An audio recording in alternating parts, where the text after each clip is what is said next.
দেশের নির্বাচনী ইতিহাসে এই প্রথম জাতীয় নির্বাচনী প্রচারণায় পোস্টার ব্যবহার নিষিদ্ধ করেছে নির্বাচন কমিশন। নতুন সিদ্ধান্ত অনুযায়ী কোনো ধরনের পোস্টার ছাপানো বা টানানো যাবে না। এর পরিবর্তে প্রচারণায় ব্যবহৃত হবে ব্যানার ও বিলবোর্ড সহ আধুনিক মাধ্যম। নির্বাচন কমিশনের এই সিদ্ধান্তকে পরিবেশ বান্ধব উদ্যোগ হিসেবে দেখছেন পরিবেশ বিশেষজ্ঞরা। তবে এতে বিপাকে পড়েছেন মুদ্রণ শিল্পের সঙ্গে জড়িত ব্যবসায়ীরা। দেশজুড়ে নির্বাচনের সময় গলিকুপচি থেকে শুরু করে প্রধান সড়ক পর্যন্ত পোস্টারে ভরে যাওয়া ছিল পরিচিত দৃশ্য। কিন্তু এবার কমিশনের কঠোর নির্দেশনায় সেই দৃশ্য থাকছে না। আইন অনুযায়ী স্পষ্টভাবে বলা হয়েছে, প্রচারণায় কোনো ধরনের পোস্টার ব্যবহার করা যাবে না।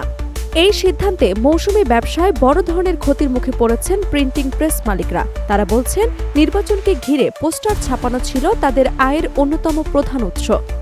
অনেকের মতে, পোস্টার বাতিল হওয়া ব্যবসা কার্যত লোকসানের প্রকল্পে পরিণত হয়েছে।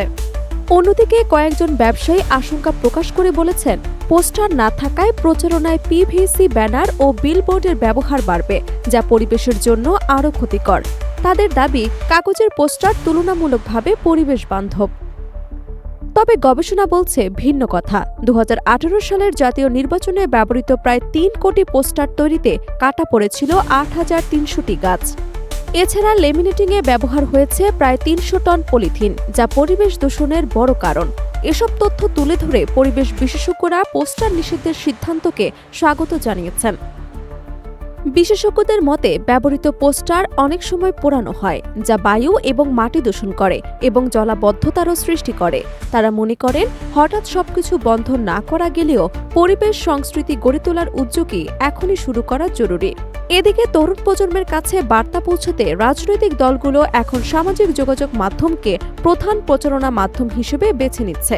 তাদের মতে, পোস্টারের চেয়ে কাজ এবং প্রতিশ্রুতি ভোটারদের সিদ্ধান্তে বেশি প্রভাব ফেলবে।